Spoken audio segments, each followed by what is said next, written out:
오늘도 말씀을 통해서 같이 함께 은혜를 나누도록 하겠습니다. 로마서 12장의 말씀은 로마 교회의 성도들에게 예배의 삶을 강조해 주시는 말씀이 바로 12장의 말씀이 됩니다. 예배의 삶을 우리에게 도전해 주는 말씀이 됩니다. 그러므로 형제들아, 내가 하나님의 모든 자비하심으로 너희를 권면하노니 너희의 몸을 하나님이 기뻐하시는 거룩한 산제물로 드리라. 이는 너희가 드릴 영적 예배니라. 영적 예배니라. 그래서 예배의 삶을 여기에서 강조해 주시는 말씀이 되겠습니다. 그러므로 여러분, 2024년도 우리가 시작하면서 예배의 삶, 예배의 삶의 성공자가 되시고 예배를 통해서 하나님께 기쁨을 드리고 예배를 통해서 하나님의 자녀된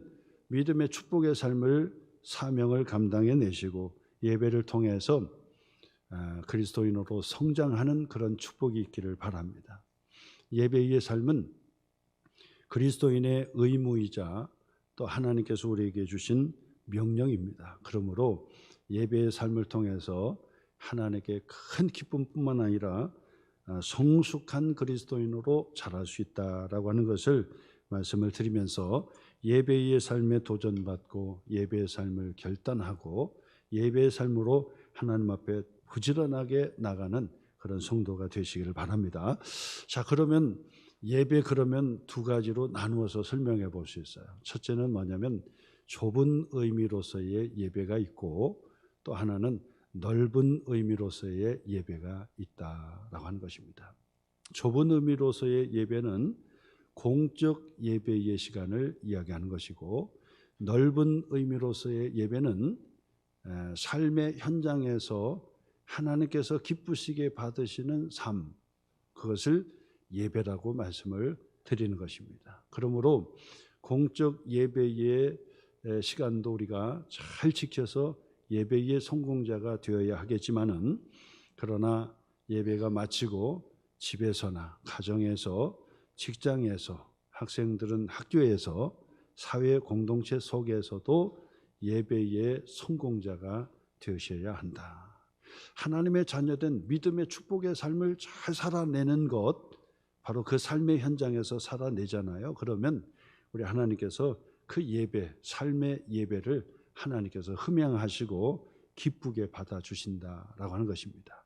그러므로 이 두 가지의 예배를 어느 하나만 선택해서도 안 되고 어느 하나만 강조해서도 안 되고 이 두 가지 예배를 다 잡고 성공자가 되어야 한다라고 말씀을 드릴 수 있습니다. 공적 예배는 잘 드리는데 가정이나 학교나 직장이나 사회에서 우리가 삶을 통해서 모범적인 예배의 삶을 드리지 못한다고 한다면 그것도 문제가 될 것입니다. 또 어떤 분들은 공적 예배는 잘 드리지 않는데 내가 삶의 자리에서 열심히 봉사하고 또 선행을 많이 하면 하나님께서 기쁘게 받으시는 것이 아닌가, 이제 그렇게 말씀하시는 분도 있을런지 모르지만은 그러나 그거는 또 하나를 잃게 되는 것이라고 말씀을 드릴 수 있습니다. 그런 의미에서 좁은 의미로서의 예배도 딱 붙잡고 또 넓은 의미로서의 예배를 딱 붙잡아서 공적 예배도 잘 드리고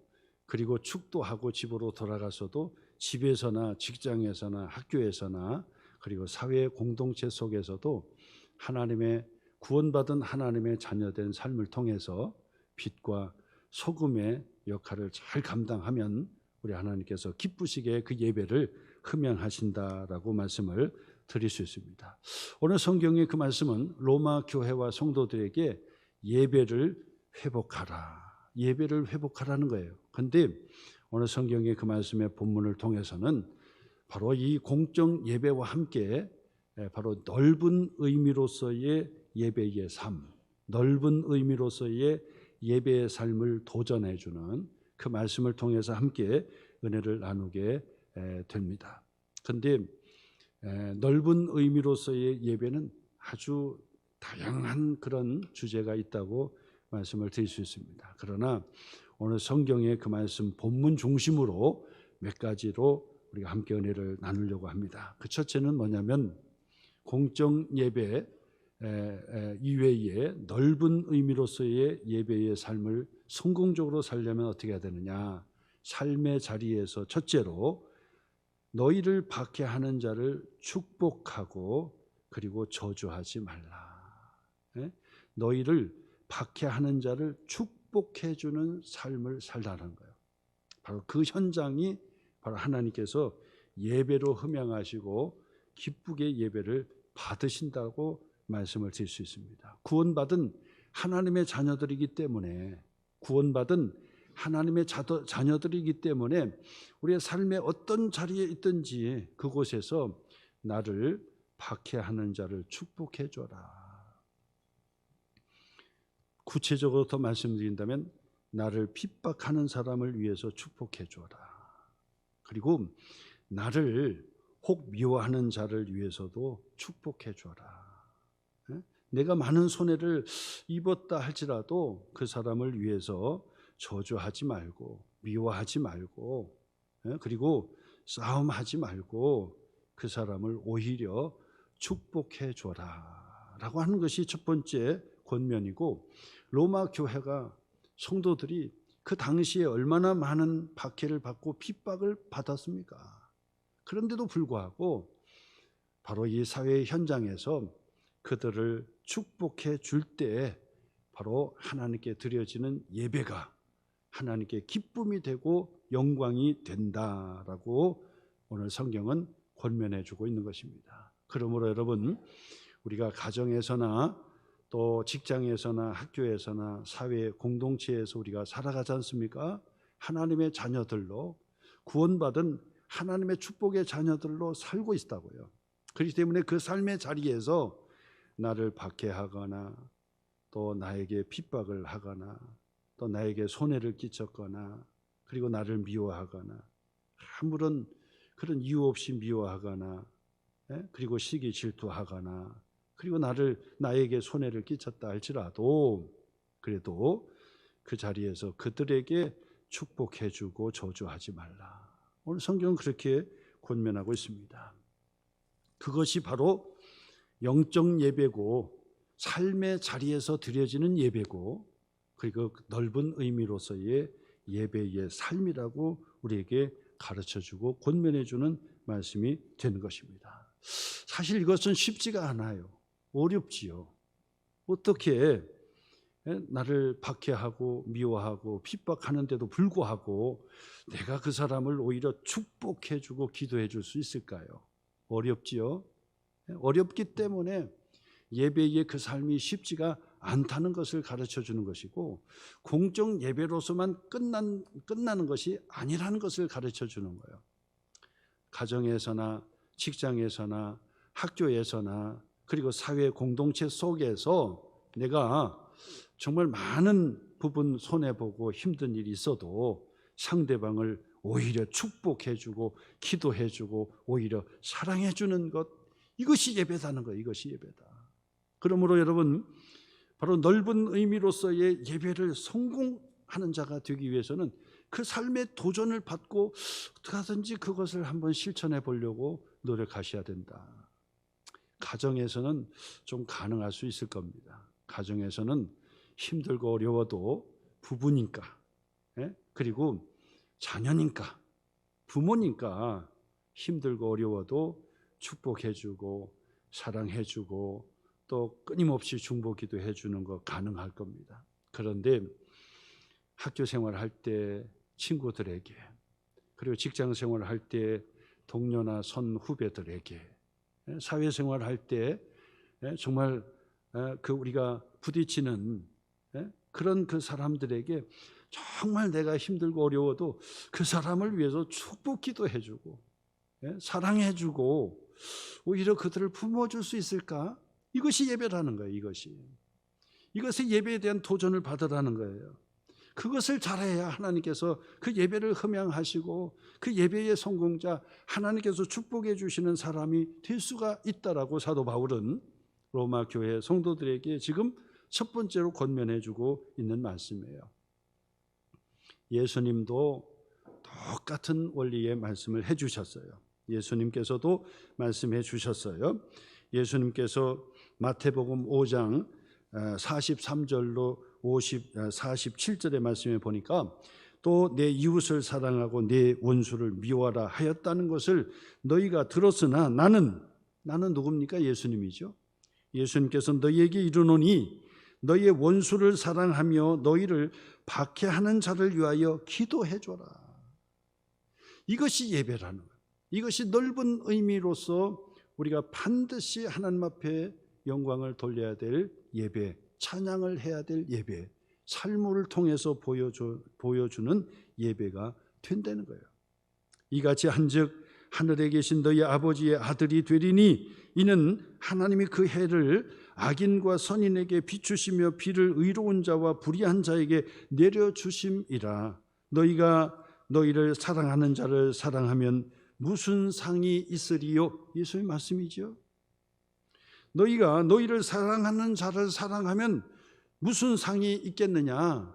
세리도 이같이 아니하느냐? 그 이야기는 세리라 할지라도, 죄인이죠. 죄인이라고 얘기하는 세리라고 할지라도 다 그렇게 한다는 거예요. 자기를 사랑하는 사람을 위해서 내가 사랑해주고 내가 베풀어주고 기도해주고 축복해주는 거, 이거 누구는 못하냐는 거죠. 47절의 말씀 또 합니다. 예수님께서 말씀하십니다. 또 너희가 너희의 형제에게만 무난하면 남보다 더하는 것이 무엇이냐? 이방인들도 이같이 아니하느냐? 이방인들도 다 같이 그렇게 한다는 거예요. 너희의 형제에게만, 너에게 호의를 베푸는 자에게 나도 호의를 베풀고, 기브 앤드 테이크라고 해서 네가 주는 만큼 나도 줄 수 있고 라고 하는 것, 그것은 이방인들도 다 하는 거다는 거예요. 이방인들도. 예수님을 믿지 않는 사람이라 할지라도 다 그것은 한다는 거예요. 구원받지 않고 세상 속에서 살아가는 사람이라 할지라도 그런 것들은 다 한다는 거예요. 그러니 구원받은 하나님의 자녀들은 그들과 달라야 되지 않겠느냐는 거예요. 그러므로 원수를 사랑하며 박해하는 자를 위하여 오히려 기도해 주라고 예수님께서 권면해 주는 말씀이 되는 것입니다. 그렇게 해야 차별이 된다는 거죠. 바로 그런 삶이 하나님께 예배가 되는 것이고, 넓은 의미로서의 그게 예배고, 그리고 그 예배를 우리 하나님께서 기쁘게 받으신다라고 말씀하고 있는 것입니다. 오늘 성경 본문 19절 말씀에서 21절 계속되는 말씀도 그거죠. 내 사랑하는 자들아 너희가 친히 원수를 갚지 말고 하나님의 진노하심에 맡기라. 기록되었으되 원수 갚는 것이 내게 있으니 내가 갚으리라고 주께서 말씀하시니라. 사도 바울이요. 하나님께서 우리에게 가르쳐 주신 것이라는 거예요. 원수를 친히 갚지 말고 하나님의 진노하심에 하나님께 맡기고, 그리고 너는 그를 위해서 축복해 주고 기도해 줘라. 그렇게 바로 권면하고 있는 것입니다. 오히려 더 적극적으로 20절 말씀 보니까 내 원수가 줄이거든 먹여주라는 거예요. 먹여주라. 내 원수가 줄이거든 먹여주라는 거예요. 목마르거든 마시게 하라는 거예요. 마시게 하라. 그러함으로 내가 숯불을 그 머리에 쌓아 놓으리라. 숯불을 그 머리에 쌓아 놓으리라. 하나님의 축복의 역사가 일어난다는 거죠. 사실 원수를 우리가 사랑하고 오히려 그를 위해서 중보기도 해주고 축복기도 해주고 더 잘 될 수 있도록 그렇게 해주고, 목마르면 음료도 갖다 주고 배를 줄이면 먹을 것을 갖다 주는 거 쉬운 일이 아니죠.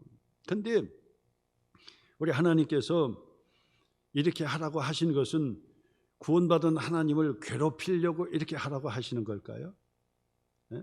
아주 되지도 않은 일들을 통해서 저를 괴롭히려고, 너 구원받았으니까 너 하나님의 자녀니까 바로 이렇게 해야 돼, 너를 괴롭혀야 돼, 하나님께서 우리에게 괴롭히려고 그렇게 명령하신 것입니까? 그것은 아니라는 거죠. 오히려 우리에게 유익을 주려고, 우리에게 복을 주려고 그렇게 하시는 거기 때문에 이것이 어려워도 그것을 실천하면 이것이 예배가 되고 하나님께서 받으시는 예배가 되고 또한 우리에게 복이 되는 예배가 된다고 말씀하고 있는 것입니다. 악에게 지지 말고 손으로 악을 이기라고 그렇게 권면하고 있는 것을 보게 됩니다. 이것이 지혜라는 거예요. 그러므로 여러분, 우리가 넓은 의미로서의 예배를 하나님 앞에 드릴 수 있는 것은 뭐냐? 나를 사랑하는 자, 나에게 잘해주는 자에게 내가 축복해주고 중보 기도해주고 사랑해주는 것, 거기에서 끝나면 예배가 안 된다는 거예요.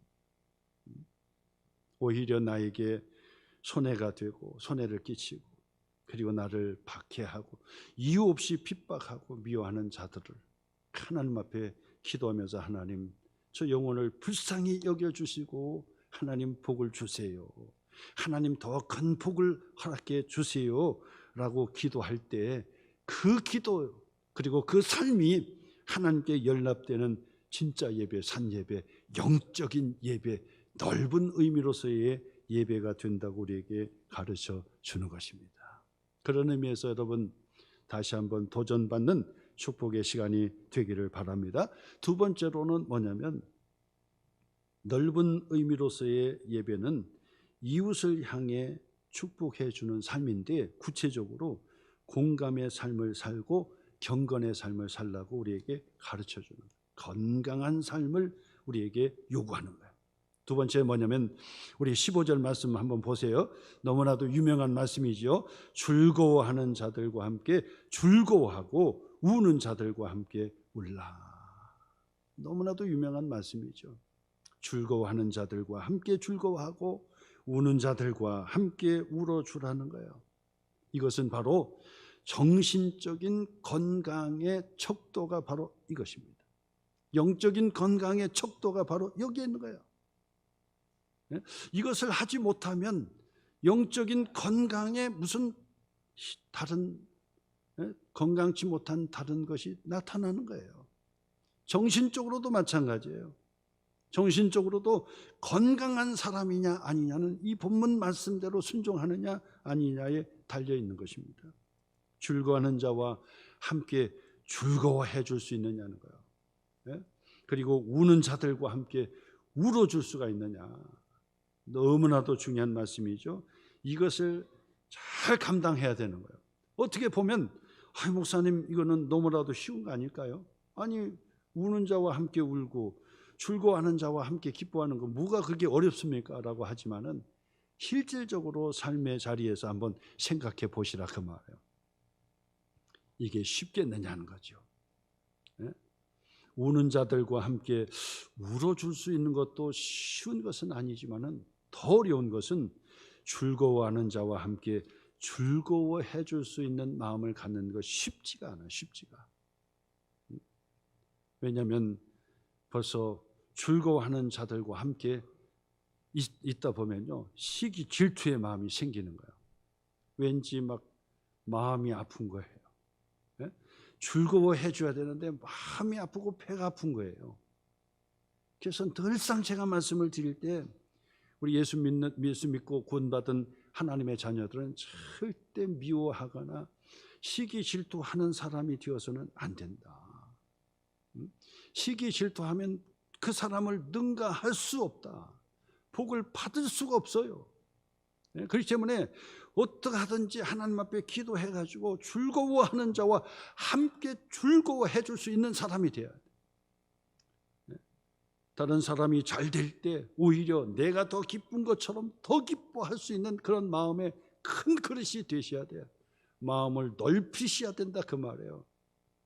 그러면요, 그 사람은 바로 그 사람을 능가할 수 있는 하나님의 축복을 받을 수 있는 그릇이 되는 거예요. 그런데 다른 사람의 기뻐할 때 속으로 마음이 아프고 시기 질투의 마음이 생기고 막 그러면요, 그러면 하나님 앞에 기도하셔야, 이게 병든 거예요. 병든. 그렇게 해가지고 어떻게 하나님의 영적 예배, 산 예배, 넓은 의미의 삶의 자리에서 하나님 앞에 예배 드리는 구원받은 하나님의 복을 받은 하나님의 자녀라고 어찌할 수가 있겠느냐 그 말이죠. 그래서 건강의 척도가 이것인데, 영적인 건강 그리고 정신적인 건강의 척도가 바로 여기에 있다라고 말씀을 드릴 수 있습니다. 그러므로 여러분, 우리가 영적으로 건강한 삶을 살아내는 것, 이것이 바로 영적 예배요, 산 예배요, 넓은 의미로서의 예배라고 말씀을 드릴 수가 있습니다. 사람들은 육체의 건강을 위해서 열심히 삽니다. 새해 들어서도 육체의 건강을 위해서 어떻게 합니까? 규칙적으로 영양제도 먹고, 그리고 좋은 음식도 먹고, 그리고 운동도 열심히 하고, 그걸 결단하면서 새해를 시작하잖아요. 근데 그보다 더 중요한 게 있어요. 그것은 바로 영적인 건강이에요. 내 영혼이 잘됨과 같이, 순서지요. 영혼이 잘됨과 같이 범사가 잘되고 강건케 되는 하나님의 복은 순차적으로 그렇게 오게 돼 있는 거예요. 그러므로 이 비밀을 아는 사람이 하나님의 축복의 사람이에요. 그렇기 때문에 영적 예배를 하나님 앞에 드리는 사람들은요, 바로 이 성경의 본문의 말씀처럼 즐거워하는 자들과 함께 즐거워해주고 우는 자들과 함께 울어줄 수 있는 건강한 삶, 그것이 바로 하나님의 축복의 예배가 된다라고 하는 사실을 기억하셔야 돼요. 절대로 여러분 미워하거나 시기 질투의 마음은 자꾸 벗어 던져야 돼요. 항상 자기에게 그것을 주입하셔야 돼요. 내가 시기 질투의 마음이 생기면 절대 그 사람을 능가하는 복을 받을 수 없다. 그러므로 기뻐해, 즐거워할 때 함께 더 기뻐해주고 박수 쳐주고 격려해주고. 그래서 우리 소망교회는 하여튼 서로 박수 격려를 잘 해주셔야 돼요. 지난주 설교 말씀도 제가 드렸잖아요. 하나님께서도 인정해 주시고 하나님께서도 기억해 내셔요. 주목하여 보시는 건 당연한 거예요. 그런데도 불구하고 서로 동역자들이 서로를 알아주라. 사도 바울이 그랬죠. 서로를 알아주라고 그렇게 권면했던 것처럼 여러분 서로 격려해주고 자꾸 칭찬해주고 서로 격려해줘야 돼요. 그러면 바로 그 복이 내게 임하게 되는 것이고, 선지자의 이름으로 선지자를 대접하면 선지자의 복을 내가 받게 되는 거예요. 하나님 즐거워하는 자들의 이름으로 같이 즐거워해주고 격려해주면 그 사람의 즐거움의 축복이 내게로도 찾아오는 것이라는 거예요. 그런데 시기 질투하고 있고, 그리고 속으로 마음 아파하고, 마음 아파하고 그러면요, 그러면 절대 그 복을 받지를 못한다라고 하는 거예요. 하나님께 거룩한 예배, 산 예배도 드릴 수가 없게 되는 것입니다. 그러므로 여러분, 오늘 성경의 그 말씀처럼 영적인 경건에 힘쓰는 자가 되어야 되는데, 보세요. 세상의 사람들은요, 하나님 앞에 예배가 되지를 못해요. 세상의 사람들은 하나님의 예배가 되지 못하는데, 구원받은 하나님의 자녀들도 이렇게 살면 안 돼요. 디모데후서 3장 1절로 5절 말씀. 너는 이것을 알라. 말세에 고통하는 때가 이르러, 사람들이 말세에 고통하는 때가 이르러 이런 현상이 드러나는데, 이건 예배가 되지 못하는 거예요. 어떤 삶이냐? 사람들이 자기를 사랑하며 자기만 사랑한다는 거예요. 그것이 특징이에요. 자기만 사랑해. 이기적인 사랑이에요. 그리고 돈을 사랑하며 물질 만능해요. 돈만 사랑하는 거예요. 그리고 자랑하며 세상적인 자랑이에요. 그리고 교만하며 겸손하지 못해요. 늘 교만한 거예요. 자기를 항상 높은 자리에 자기를 앉혀놓는 거예요. 그리고 부모를 거역하며, 이게 예배가 되겠습니까? 이것은 하나님께 드려지는 예배가 되지를 못하는 거예요. 부모를 거역하며 감사하지 아니하며 거룩하지 아니하며 예배가 아니라는 거예요. 무정하며 정이 없어요. 아픔을 함께 공감해 줄 수 없어요. 여러분들이 서로를 돌아보면서 얼마나 힘들까. 여러분 같이 그것을 공감해 줘야 되는데 그걸 못하는 거예요. 못하는 거예요. 얼마나 힘들까. 교회 공동체 속에서도 바로 그런 걸 잘해야 영적 예배, 넓은 의미의 예배가 되는 거예요. 공적인 예배만 참석하고 끝나는 것이 아니라, 예배가 끝나고 식사의 자리라든지 봉사의 자리라든지 그곳에서도 같이 서로 감사해주고, 그 다음에 서로 정을 나눠주고 그래야 돼요. 얼마나 힘들까요? 같이 그것을 해결해 주는 거예요. 그리고 원통함을 풀지 아니하며 마음속에 원통함이 가득 찬 거예요. 조금만 건들면 폭발할 정도예요. 그것이 어떻게 예배가 될 수 있고 영적인 예배, 산예배, 넓은 의미의 예배가 되지 못하는 것입니다. 그 다음에 모함하고 절제하지 못하며 사나워요. 선한 것을 좋아하지 아니하며 배신하며 또 조급하며 자만하며 쾌락을 사랑하기를 하나님 사랑하는 것보다 더하며 경건의 모양은 있으나 경건의 능력은 부인하니 이 같은 자들에게서 내가 돌아서라. 이 예배가 아니란 얘기예요. 우리의 삶의 자리에서 하나님께 드려지는 넓은 의미의 예배의 삶을 살아야 되는데, 그래야 하나님의 복이 되는데, 그 복이 뭡니까? 즐거워하는 자들과 다 함께 즐거워해주고 박수로 격려해주고 그리고 자꾸 높여주고 사랑해주고 우는 자들과 함께 울어주고 같이 중보기도 해주고 서로 아파해주고 그 아픔을 함께 나눠줄 수 있는 그런 동역자의 삶을 통해서, 그 삶을 통해서 하나님께 드려지는 진짜 예배, 산예배, 거룩한 예배, 하나님께 연락되는 예배, 하나님께서 기뻐 받으시는, 흠양하시는 예배, 그 예배가 된다는 사실이죠.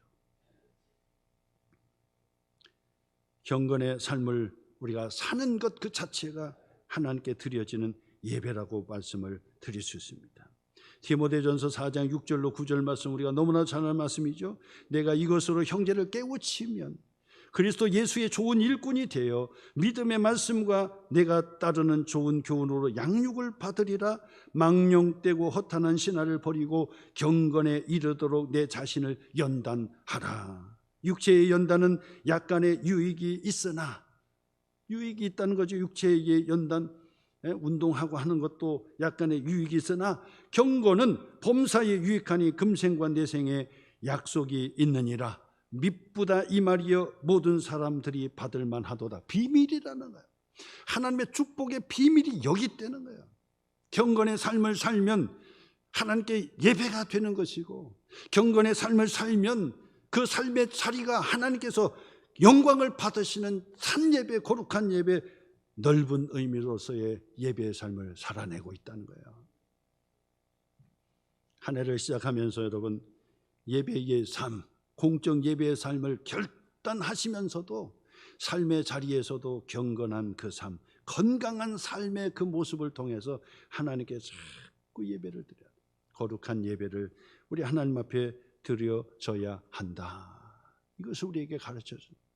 여러분, 늘 마음적으로 늘 사랑의 마음과 공감의 그 마음을 가지고 함께 드려지면 그 하나님께서 기뻐 받으시는 거예요. 얼마나 기뻐 받으시는지요. 세 번째로, 마지막 세 번째입니다.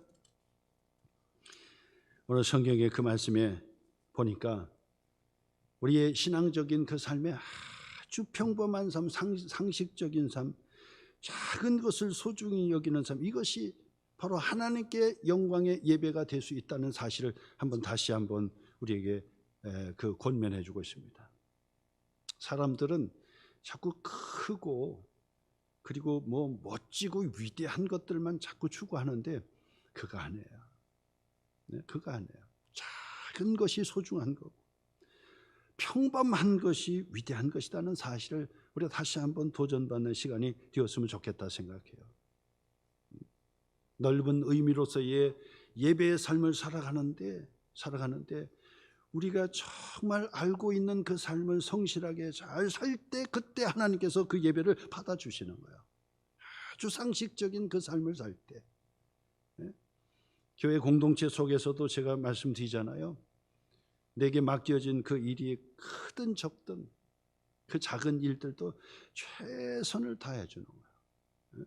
우리 소망교회를 보면은 우리 집사님, 권사님들, 우리 장로님들도 그렇고 그 섬김의 그 봉사를 잘 해주시. 그 예배예요. 예배 자리예요.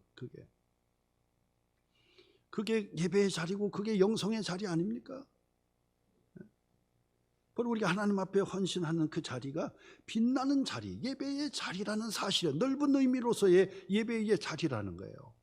그러니까 그것을 소홀히 하지 않고 그것을 책임 감당하는 거예요. 잘 감당하라. 최선을 다해서 감당하는 거예요. 예? 기쁘게 감당하는 거예요. 기쁘게 잘 감당하는 거예요. 그러면 하나님께서 그 예배를 흠양하시고 복을 내려 주시는 것이다. 오늘 성경 16절에서 18절 말씀입니다. 첫 번째 16절 말씀 보니까 서로 마음을 같이 하며 마음이 어떻게 같아질 수 있겠습니까? 쉽지 않아요.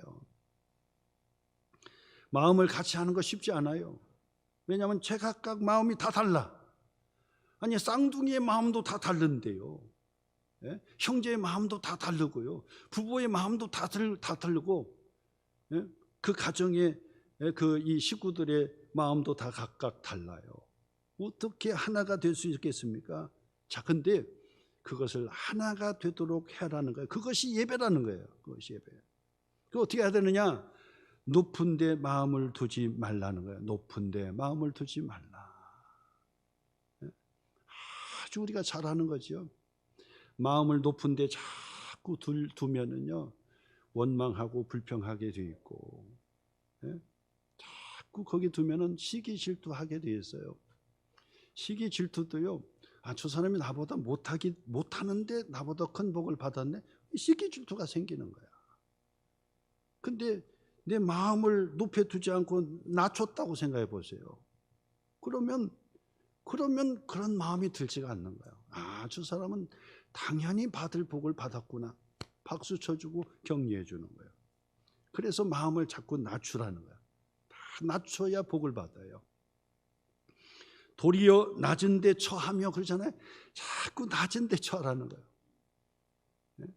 세상의 공동체에서는 자꾸 자기가 어떻게 하든지 길을 써서라도 높은 데를 차지하고 앉아서 있으려고 한단 말이에요. 근데 그것이 복인 것 같지만 복이 아니에요.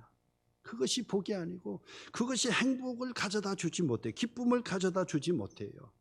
근데 도리어 낮은 데 처하잖아요. 그러면 기쁨이 넘치는 거예요. 기쁨이. 여러분 마음을 낮춰보세요. 그러면 기뻐할 수밖에 없어요. 마음을 낮추면 기쁨이 회복이 돼요. 목사님 어떻게 기쁨을 회복할 수 있을까요? 마음이 높아졌어요. 아주 높아졌어요.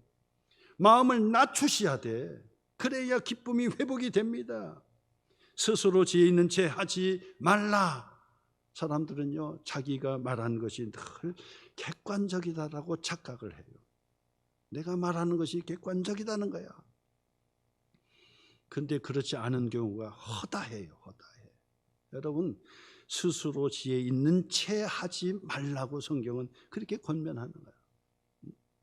나도 그럴 수 있고 나도 실수할 수 있고 나도 부족하다고 늘 생각해야 돼요. 내가 부족하다 하는 것이 그것이 은혜 주신 마음이에요. 하나님의 은혜를 주시면 그 생각을 할 수밖에 없고 하나님께서 은혜 주시면 마음이 낮아질 수밖에 없어요. 자꾸 낮아지는 거예요. 부부의 싸움도 가만히 보면요, 하여튼 낮아져야 돼. 낮춰야 돼. 낮추면 부부 싸움도 덜 하게 돼 있어요. 자꾸 낮추셔야 돼요. 언제까지 더 낮추셔야 돼. 더 낮춰야 돼. 사도 바울은 나는 날마다 죽노라 그러잖아요. 나는 날마다 죽노라. 죽어야 된다는 거야. 죽어야 된다. 근데 그 죽는 것이 쉽지 않지요. 하나님 앞에 산 제물로 드리라. 이거 영적 예배라 그러잖아요. 산 제물. 그 산 제물이 뭡니까? 하나님 앞에 그 제물이 죽어야 되는 거예요. 그죠? 그래야 예배가 되는 거예요. 소를 끌고 와가지고 소가 버떡버떡 뛰면 예배가 아닌 겁니다. 염소를 끌고 왔는데 염소가 막 들이받고 막 펄펄 뛰면은 예배가 아닙니다. 그 예배는요, 그 제물이 죽어야 되는 거예요. 죽어야 돼. 죽어서 각을 떠가지고 태워야 돼요. 그래야 예배가 되는 겁니다. 그렇기 때문에 바로 우리는 하나님 앞에 산 예배를 드리기 위해서, 영적 예배를 드리기 위해서 삶의 자리에서 우리를 자꾸 죽여야 되는 거야. 죽여야 돼. 자존심이 살아있다 그러면 그 사람은 아직 안 죽은 거예요. 다른 사람이 건드려도 꼼짝 않아야 그게 죽은 거예요. 다른 사람 건들면 움직인다 그러면 그건 산 사람이에요. 아직 살아있는 거예요.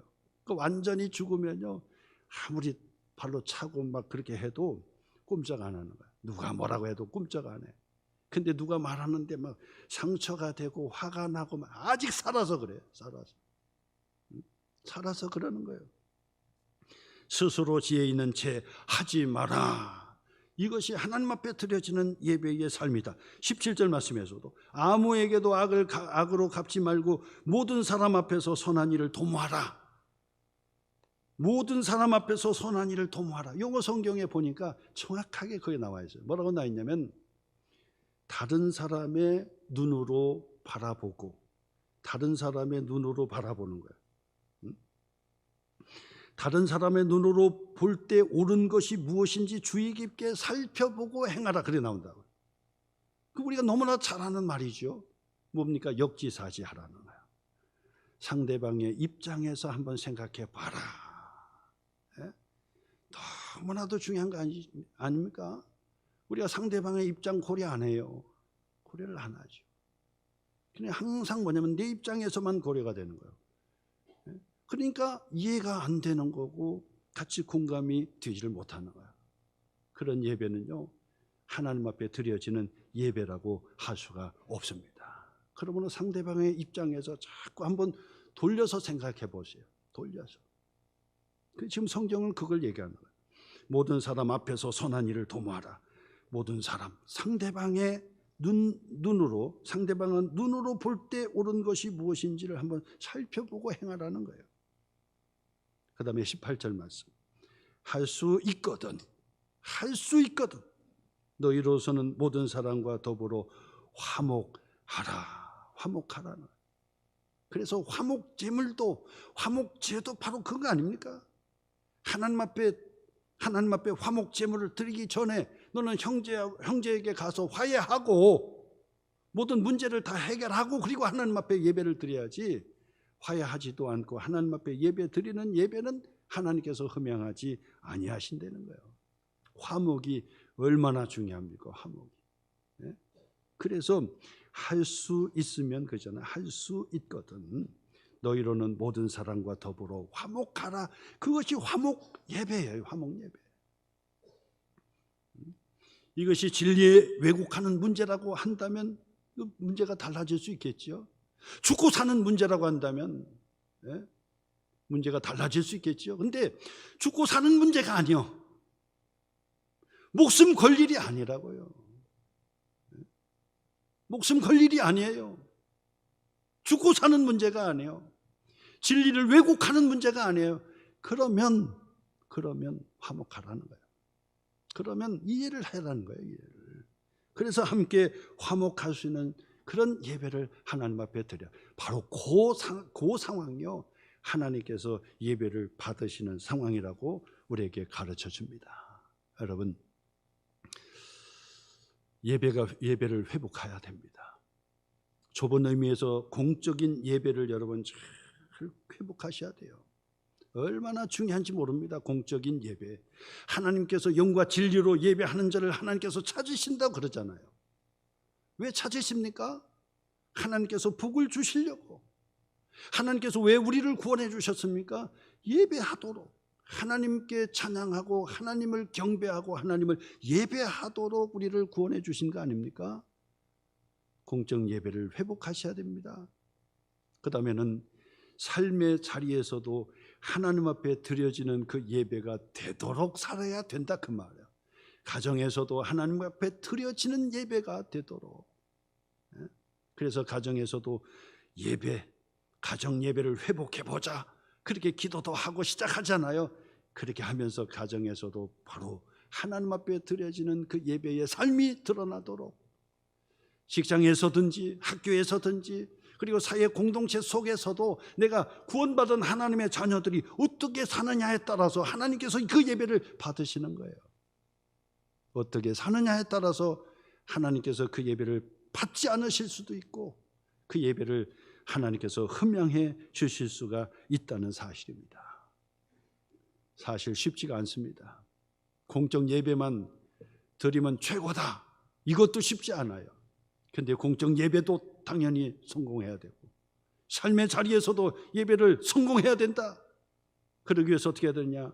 너를 미워하고 박해하고 핍박을 해도 그 사람을 축복해 주고 기도해 주고 그가 목이 마르면 물을 갖다 주고 그리고 먹을 것이 없으면 먹을 것을 갖다 주고 그를 위해서 사랑해 줄 수 있는 그런 삶의 자리가 예배의 자리인데 거기까지 가야 된다.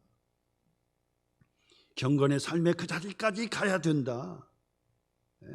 그리고 겸손의 그 자리의 삶에서 하나님께 영광 돌리는 그 자리까지 가야 된다. 그 예배다. 쉽지가 않습니다. 그러나 여러분 할 수 있습니다. 하나님께서 우리에게 은혜를 주시니까 예수 그리스도 안에서 우리에게 능력을 주시니까 그 예배의 삶의 자리에서 승리할 수가 있습니다. 그 삶의 자리에서 예배로 성공하면요 우리 하나님 기뻐 받으시고요 마음껏 복을 내려주시는 거예요. 여러분의 한 해도요 그런 복이 여러분에게 넘치시기를 주님의 이름으로 축복합니다.